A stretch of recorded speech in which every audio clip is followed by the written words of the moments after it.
Hi, everyone.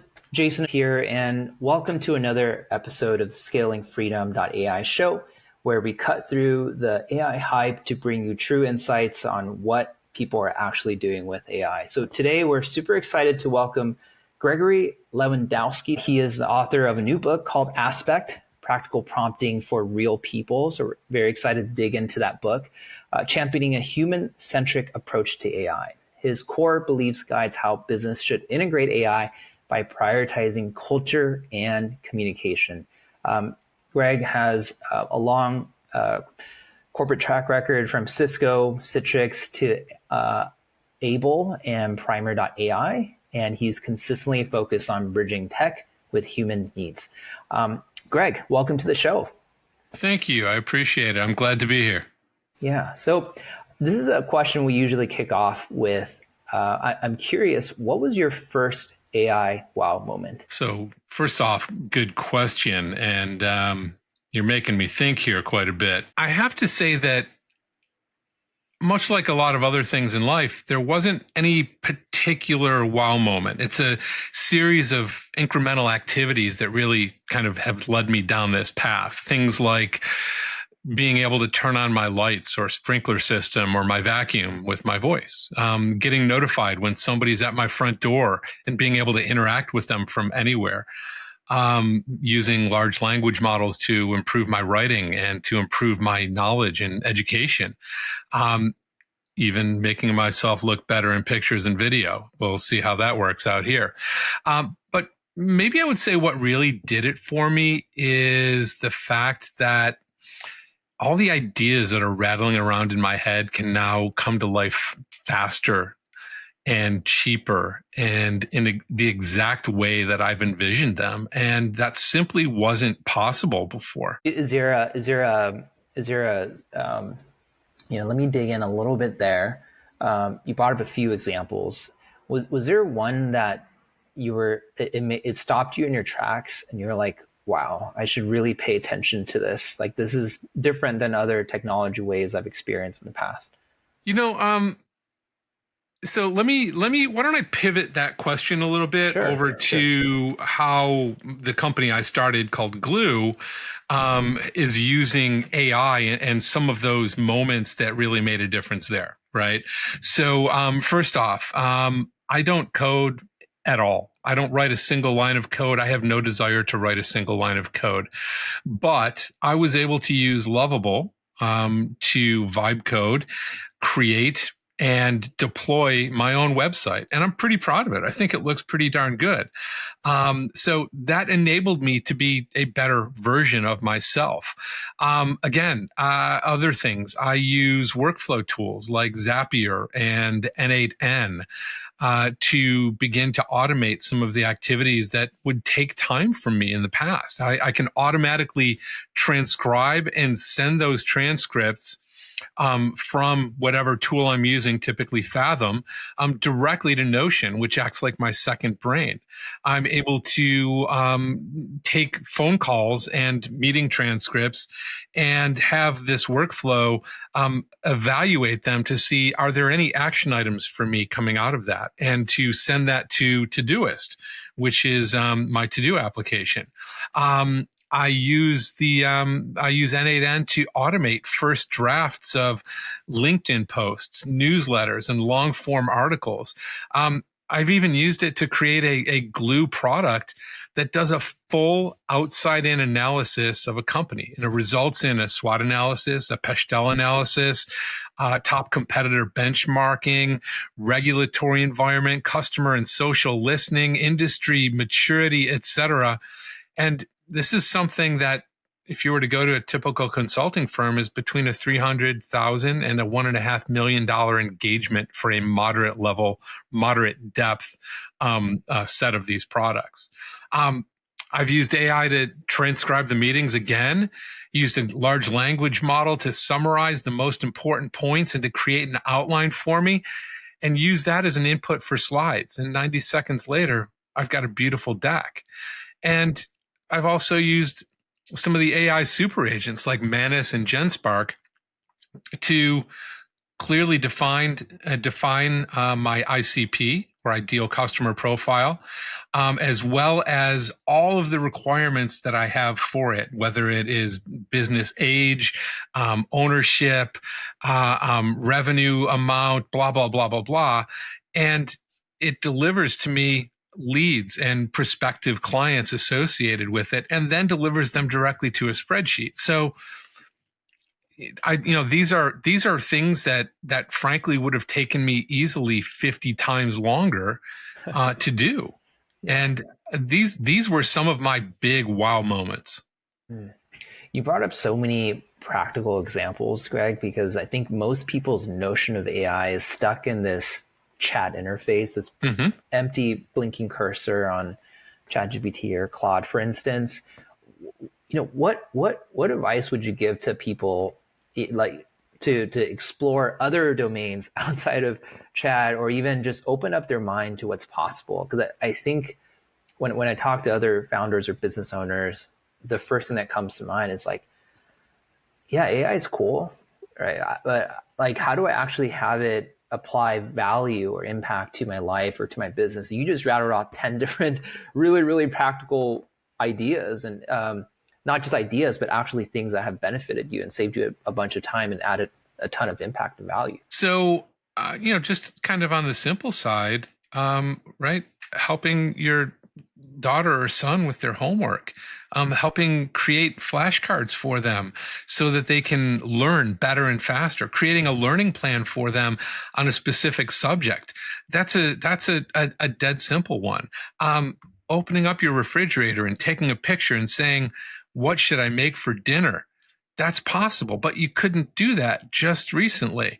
Right, a lot of people use it to write their spouses haikus or poems, things like that. But there are just there is a laundry list of amazing things that can be done. Personally, I like to use it, in my off time to help my daughter and help my family, and just to search interesting things that frankly that search engines would not give me the depth of information or allow me follow-up question. Yeah. I love how practical that advice is. Speaking of helping your family members, I was actually at Target over the weekend, and one thing that I've been realizing is, I have two young kids, a 2-year-old and a 3-year-old, and we're so exhausted by the end of the day that the only time we have for each other is at the end of the day. and I'm like, it'd be really fun what if I just spent 30 minutes to play board games with my wife? So I was at Target and I was overwhelmed. I think there was probably 30 feet of board games shelved from bottom to the top. And I was like, how am I going to pick a game? So I took out my camera and I just took one long horizontal photo and I uploaded it to chat. And I'm just like, okay, here are my constraints. I only have 20 to 30 minutes to play a board game with my wife every night. What do you recommend? Give me your top 3 choices of games that I should play on this crazy shelf of board games. And it actually made some recommendations and it shared its rationale. Like, this is really cool, So what'd you end up with? Yeah, it's I will get back to you. It's in my closet. I just took it and I'm like, I have it on my phone. Let me break it out. I don't remember the name of it. It's all good. Yeah, it is. No. I wonder if you played this game before. Here it is. Quirkle. Yep. Yeah. Mix match score and win 2 to 4 players ages 6 and plus. There you go. I took a picture of this at our Target and I'm like, okay, this game seems right up your alley. Let's have some fun with this. Yep. Absolutely. Yeah, so it's so cool, right? To have AI as my thought partner to pick that from an overwhelming shelf of board games. And I love how you said that, as your thought partner. And that's one of the things I really hit home with in the book. And it's really a collaborator and a thought partner to help you be a better version of yourself. Yeah, I love that. One of the things that you shared with me in the past, Greg, really stopped me in my tracks, and I'd love for you to unpack that a little bit more. And I'm going to butcher this, so please correct me if I'm paraphrasing here. And I think you said something like AI is 10% technology and 90% people. And when I read this, when I heard this from you, I'm like, wow, there's a lot of truth and wisdom here. Tell me more. Let's unpack that a little bit more. How did you come up with that? What drew you to say that or share that? Sure. So you nailed it. You got it exactly right. So that's perfect. So I'm gonna have to go a little bit back in time to tell you how I got there. Okay. In my past, I worked at Cisco, and at the time, I was leading the business intelligence, analytics, and visualization function for the global channel organization. And we were creating various business intelligence tools. And frankly, large companies, large corporations don't move as fast as I would like to move. So I set it upon myself to find a better, faster way to move and to create business intelligence and visualizations that were helpful to the organization. And I evaluated probably 30 or 40 different products, and the one that I settled on was Tableau. And kind of if you're not familiar with it, it is a business. Pardon? Yeah. I led a data and analytics team using Tableau, so quite familiar with it. Perfect. Yeah. So I landed on Tableau, and the thing that I loved about Tableau was it made me appear brilliant. And the reason I say that is because it broke down all of the barriers, all of the technical barriers that were behind IT and engineering in the past, that things that I just couldn't do. And it allowed me to move incredibly fast and to create incredibly useful products for the internal teams. Now, the reason that I had to go back and share that with you is because it took about 5 years for Tableau to become the de facto product at Cisco. And it did. It outpaced all of the other business intelligence tools. We became the largest single implementation of Tableau Server in the world. But what I found is that the customers really didn't care about the technical features of it. They didn't care how fast it moved. They didn't care how beautiful the visualizations were, or even the types of information that they could get out of it. What they did care about are what I call the 5 executive care abouts. How do I help you make money? How do I help you save money? How do I make your employees happier? How do I make your clients happier? And how do I help you reduce your risk in some way? Now, out of those 5, how do I help you make money and how do I help you reduce risk are 2 that can pretty much find budget at any time in a budget cycle. And how do I help you save money, believe it or not, is the least compelling of those care abouts for most executives. And that made me realize that the technology behind Tableau, the business intelligence, the visualization, the analytics associated with it, had very little to do with the success of it. And it had everything to do with the problems that we were solving, the value that we were creating, and the people whose lives were becoming better as a result. They didn't have to be there 16 hours a day any longer. They were able to go home and spend time with their families. They were able to focus on other higher value projects to them and their organizations. So that's what really drove it for me, in realizing that the technology is always advancing. It's always going to get better and faster and cheaper. And the one thing that is staying constant is people and humanity and the way that people act. Yeah. I love the 5 things that executives care about that you routed off. What we're going to have to make a show note framework of that. It's very helpful.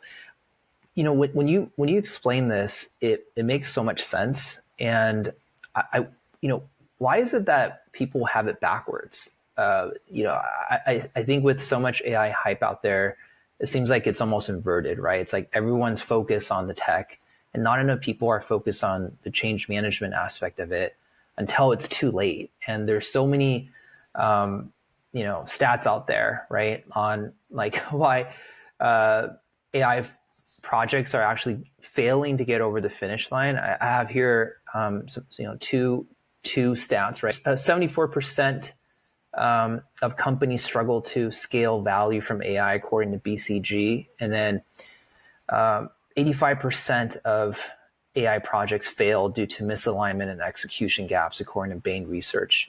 When you walked us through that, like, it just made so much sense. Why is it that people have it backward? Well, if I could read minds, I would be in a different place. But what I find is that fear and intimidation are two of the biggest drivers. And people are often very concerned, and rightfully so, about any change that is thrust down upon them, that they're forced to do. They're concerned about their organizations, their company, themselves. Will they be as important? Will they still have a team? Will they be able to buy their spouse that new car, send their child to college? Will they still be important? And when change occurs, and it's it's very ambiguous as to where it might be going, or the magnitude that it's going to affect things. These questions are going to arise every single time. And, so a lot of my thought process, I actually give credit to a book from 1969 called On Death and Dying by Elizabeth Kubler-Ross, who was a Swiss-born psychiatrist. And basically what she did was she wrote a book that was structured around the interviews and case studies that she performed on terminally ill patients. So definitely a bit morbid, but what she wanted to do was really, she sought to understand and communicate kind of their emotional journey. And their emotional journey as they really kind of grappled with their impending mortality. And her work in this book actually resulted in the 5 stages of grief. So you've probably heard of this, right? So it's denial, anger, bargaining, depression, and ultimately acceptance. And it's also called the Kubler-Ross change curve. So the whole process and the whole concept of it was really heavily focused on empathy and the human side of these changes that were being forced upon people.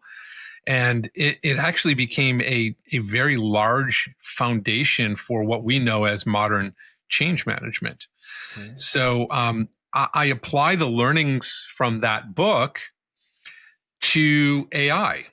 And in fact, something else I learned when I was at Cisco in that other role that I mentioned, understanding where people are on each of the 5 elements of the change curve, or that helps you really to define the strategies that you need to move them along, whether it's as individuals, as leaders, or as entire organizations.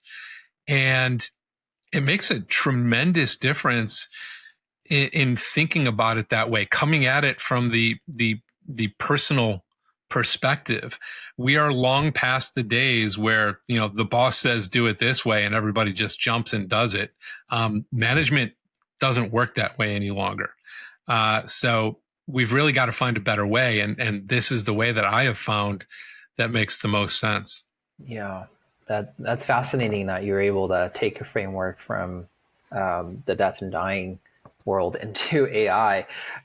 What's one practical guidance that you have, whether it's borrowing a principle from Kubler-Ross or from your working with leaders, that to help them transition across the different stages of the change curve towards adoption, and not just like a kind of flavor of the day type of thing?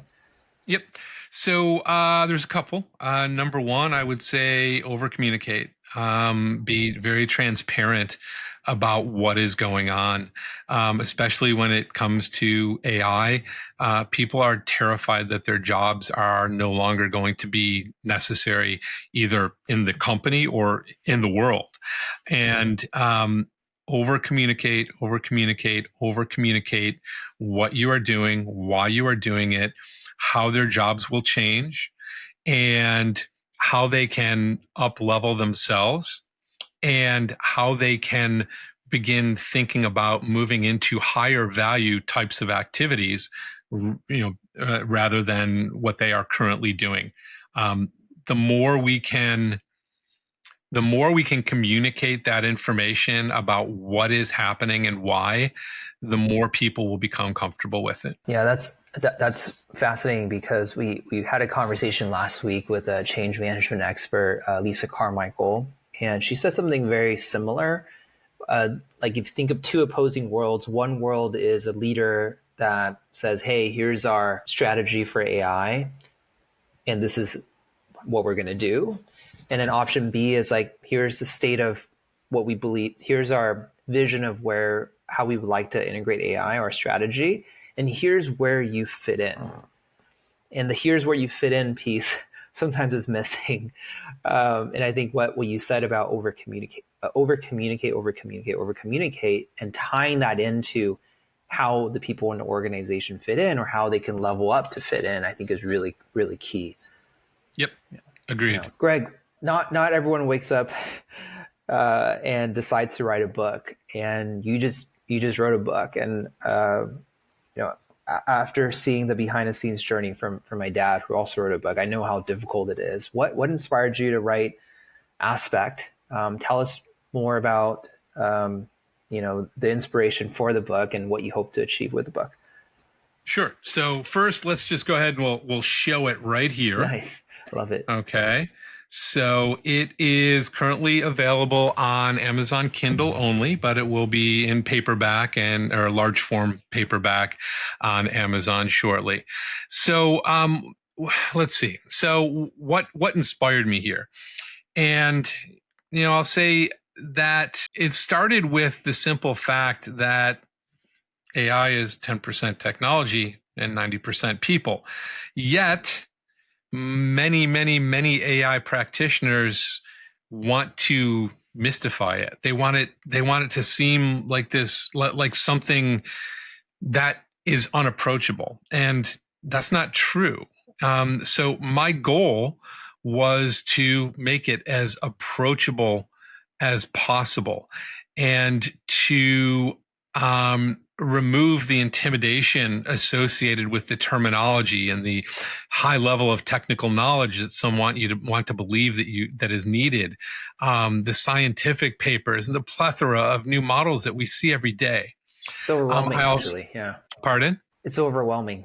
Oh, it is. It is. And it's intimidating as a result. I also wanted to remove the fear. Again, we talked about, where people are asking, will I still be important? Will I maintain my influence? Will I be able to send my kids to college, et cetera? And the fact of the matter is, I just wanted to create something that was approachable and for everyone that wants to learn more about AI or knows that they need to learn more about AI. So, I had a couple of other, sub goals, right? I wanted to create something that was memorable. So an easy to remember framework: aspect, action, specifics, persona, examples, context, and template. I wanted to deliver consistency so that people could build muscle memory as they create their prompts. I wanted to create something that was scalable, from kind of small, simple types of prompts to things that are much more complex. And I wanted to create something that was teachable, because if it's something that we just know in our heads but can't get out into words or into a format that we can bring somebody along it and teach it, it remains useless. So I'll give you an example that I used throughout the book. It's very mundane. It's about cooking a steak, and you can simply prompt a large language model and say, "Help me cook a steak," or you can follow a very structured model or prompt to get a better result. So your action might be something like create a step-by-step guide for reverse searing 2 strip steaks on a Traeger pellet grill. Well, I've provided a lot more information there than just help me cook a steak. My specifics might include make sure that you are providing precise temperatures, timing, and visual cues throughout the process. Write about 500 words in the user guide. And provide sections for preparation, slow cooking, and final searing. For persona, you might want to include something like respond as an experienced pitmaster who specializes in high-end cuts of beef and has been using pellet grills professionally for over a decade. And we can go on and on into to the examples where you say what is a good or a bad response from the large language model. And then in the context, you would provide maybe more information about your pellet grill, or the thickness of the steaks, or the fact that it was for a special occasion dinner. And then in the template, there's a little bit of the secret sauce here. How do you want the results to be? So you might want to say, organize the response into several sections. Preparation, which includes seasoning and grill setup. Slow cooking phase with temperature monitoring tips. The searing phase, the resting and serving phase, and provide us some troubleshooting areas for me. Now, the result that you get out of a prompt that covers all of that is night and day from what you would get if you just said, help me cook a steak. It'd probably tell you, turn your grill on, slap it on the grill, and wait till it starts smoking. Who knows? Mm-hmm. So there's a lot that you can define inside of that prompt. And that was my goal. Help people get better results faster, make it reusable, allow it to be used across any large language model, and make sure that it was teachable and memorable. So, there's a lot of other things that that prompts and that this particular framework can be used for. You can use the same exact technique to compare vendors, analyze companies, evaluate players on your fantasy football team, create project documentation, or really just about anything. So other things in the book that I wanted to focus on was responsible AI and ethics and bias mitigation. Every single one of the chapters, I believe every single one of the chapters includes a section about AI ethics, because I think it's absolutely critical. And I also have included some advanced sections in the book that go into techniques like writing for specific large language models. Claude has a different preference than ChatGPT, than Google Gemini. I go into different ways that you can create templates that you might never think of. Most people think bulleted lists, prioritized lists, or sections like I just described, but you can do many, many things. It was a lot of work. I'm very proud of it. And like I said, you can find it on Kindle right now. Yeah. Excited to dig into the big book, Greg. And I'll definitely check it out myself and read it. I don't know the answer to this question. Is just something I've been noodling on. Love to hear your take on this. Is there's going to be a world, I don't know when, where prompting may not be as important as it is today. And I think you're starting to see some pieces of this today, OpenAI, at least on the Pro edition, you can have agent mode, right? You can say, hey, I want to order tickets to a concert or book a reservation at a restaurant. And it may not need a bunch of prompting structure.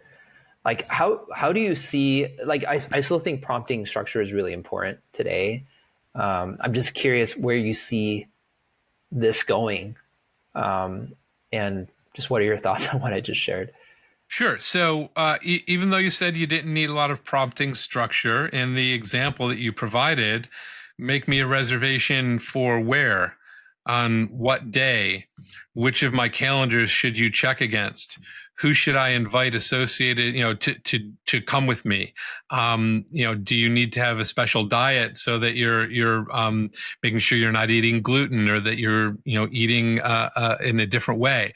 So a prompt is still necessary, and a lot of that comes into the context. So we're seeing a lot about context engineering nowadays, right, which is one element of the overall prompt. It's a critical and important element.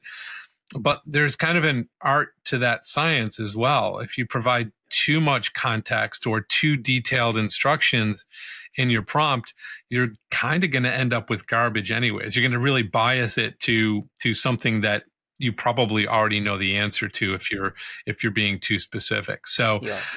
you bring up a great point, but I think until the point that these systems can read our minds, as well as dig into every piece of digital footprint or history that we have to clearly define um, our preferences and our timeframes and our availability and the people that are around us.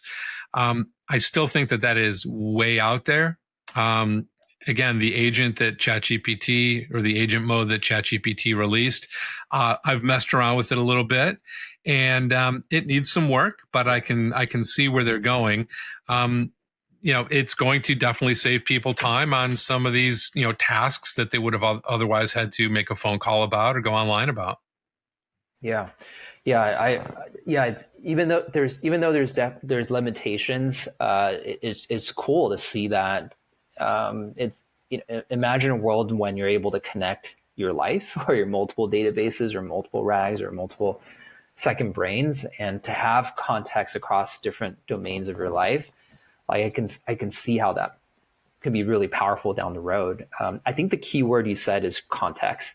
There, it's like, unless AI is going to be sucked into our brain or plugged in, forever, it's still really important for us to provide that context in order to derive value out of AI, right? Completely agree. And, I would say most of us, the context that we have on our computers, on our LinkedIn, on our Facebook is probably still very unorganized. Most people are kind of a disaster with things like that. And, I myself, included, I wish I had more structure in certain areas. AI is very good at creating patterns out of the lack of pattern and understanding things. So it's going to do better than we would do on our own. But still, it's going to be a garbage in, garbage out type of situation. Cool. Totally aligned with that. And I do have one kind of question I've been waiting at the end to ask you, and then we'll round this out with some 3 rapid fire. But before we go rapid fire, I think you wrote this somewhere, and it really struck a chord with me. And you say the productivity wealth generated by AI should be strategically reinvested in innovation, customer relationships, skill building, and employee wellness, rather than solely on headcount reduction. I'd love to just hear you unpack that a little bit more, because I think the framing around AI so much goes to the headcount reduction and less so on how does this benefit humanity as a whole? Yeah. So another great question. Thank you for making me think. Okay. So the fact of the matter is that we've seen this before, right? We have seen things like the internet, music streaming, television, radio, mobile phone, even going all the way back to the Industrial Revolution, the creation of the automated loom and the Luddites that that had problems with it, and all of these things were just a fad, or they were going to go away. If we waited them out, we wouldn't have to deal with them. And a lot of people, unfortunately, use them to not up-level individuals into higher value roles, but they use them to reduce headcount. And I think that's really shortchanging. I think it's really shortchanging people and companies, right? If you've already got a budget, if you've already got the headcount, if you've already got people who know the company, who know about the company, how can you use them better to deliver more revenue, to improve the company, rather than simply improve what you might see as your net? And like I said, we've seen this before in a lot of different areas. I always think about spreadsheets, right? If you go way back, probably before any of you remember, Lotus 123 was one of the first spreadsheet applications out there. And what it did was it allowed just 2 or 3 people to take over the jobs of literally hundreds of bookkeepers who would write things down in those, green and beige striped books. It allowed them to be incredibly productive. It was the people who took the time to learn about the macros, about how to write formulas that actually made the difference there. And one thing that most people don't know is Lotus 123 also was the catalyst for the personal computer. Everything we know about laptops, our phone, monitors, cables, hard drives, mice and keyboards, all of that was because Lotus 123 was the first viable piece of software for the personal computer. And, to go back to your question, there are many things that are more valuable that people can do and learn. It's just a matter of, do they take the time to do it? And do leaders have the empathy to ensure that their teams are safe? Safety is one of the core things that people need. Leaders can deliver it or they can avoid it. And, we've got to, when you're working for a great leader, it, right? Yeah. That's a quotable here. We'll have to share that with others. I love how you close that. It's really just about transparency of how you're looking after your people, right? Because once that fear subsides, then that reptilian brain can receive how you want to adopt AI, right? But until that's addressed, there, people are in flight or fight. And so it doesn't matter what AI vision you have, right? You're probably going to run the other way, right? Or not. It's not going to. You're not going to internalize that. Exactly. You need to create a safe place for people to experiment and to fail. And frankly, that goes right back to the 5 stages of grief, right? Getting to the anger, or to the fear and intimidation that we had talked about before as well. Yeah, awesome. Well, Greg, it's time for the best part of the show.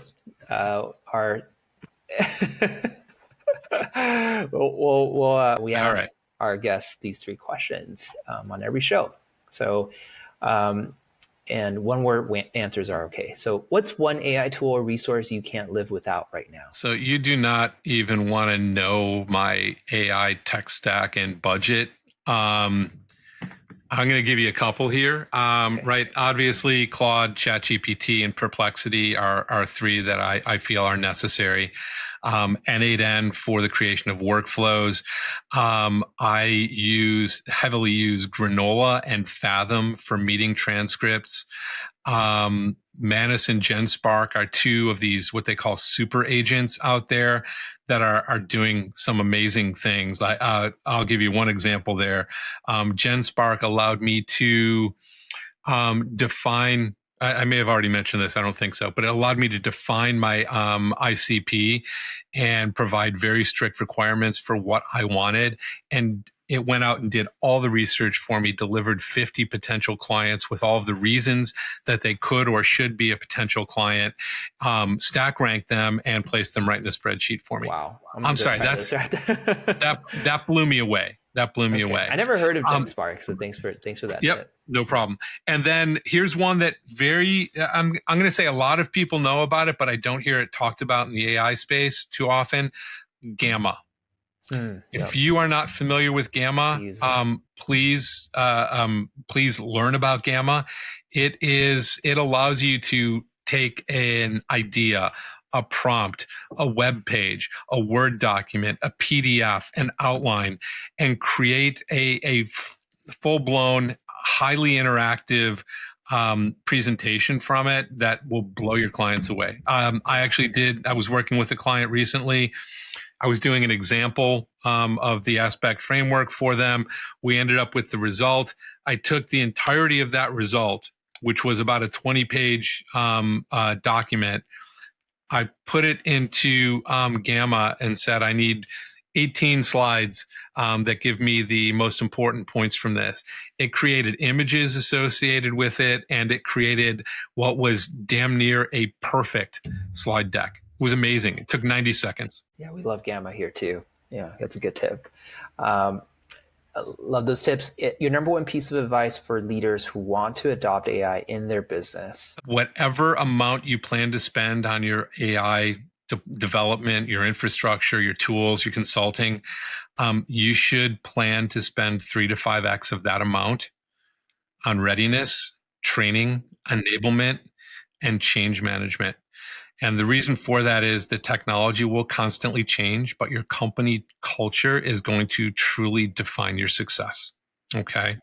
So, number two, I also tell people to start small.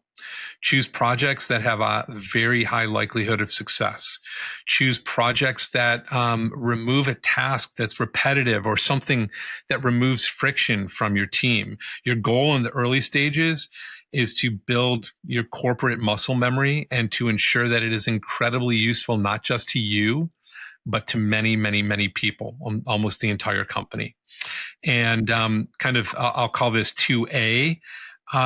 Might be a little bit controversial, but I also advise my clients to stay out of the use case prioritization and decisioning process.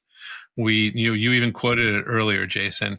85% of AI projects are considered failures nowadays, and a large portion of that is because the hippo in the room, the highest paid person's opinion, is heard too loudly, and it biases the selection of the use cases. You cannot get back to the starting small and starting with something that affects everybody when the CEO has made a stray comment and everybody wants to please her and do what she's asking you to do, even though it might be the wrong project or the data is not appropriate for it.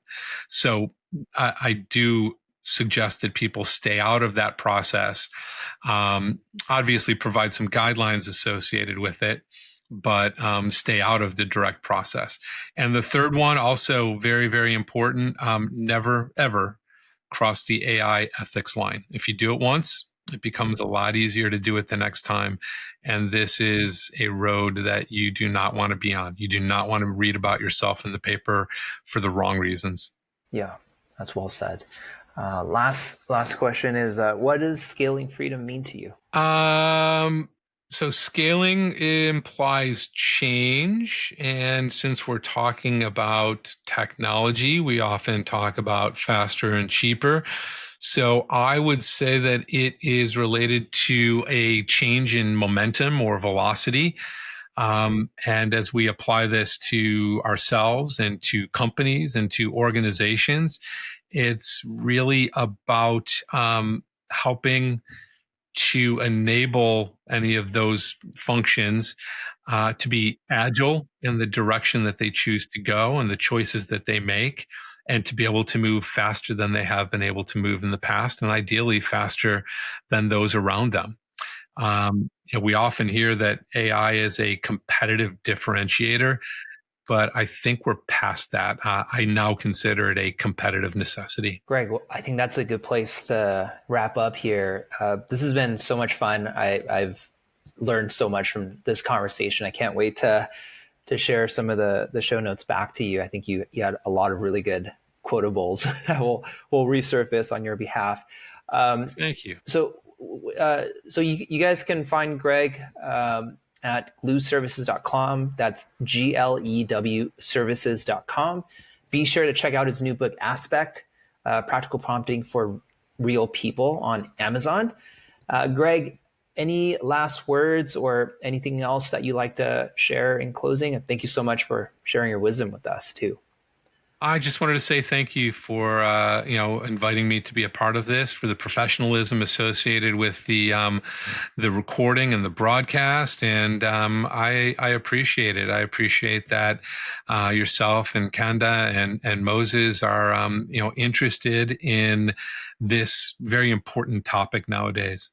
Yeah, thank you, Greg. Really appreciate you. That's a wrap on another episode of Scaling Freedom. If you enjoy the show, make sure to hit subscribe. We're dropping new episodes every other week, bring you conversations from experts without the hype. Until next time, stay curious and go do more human things.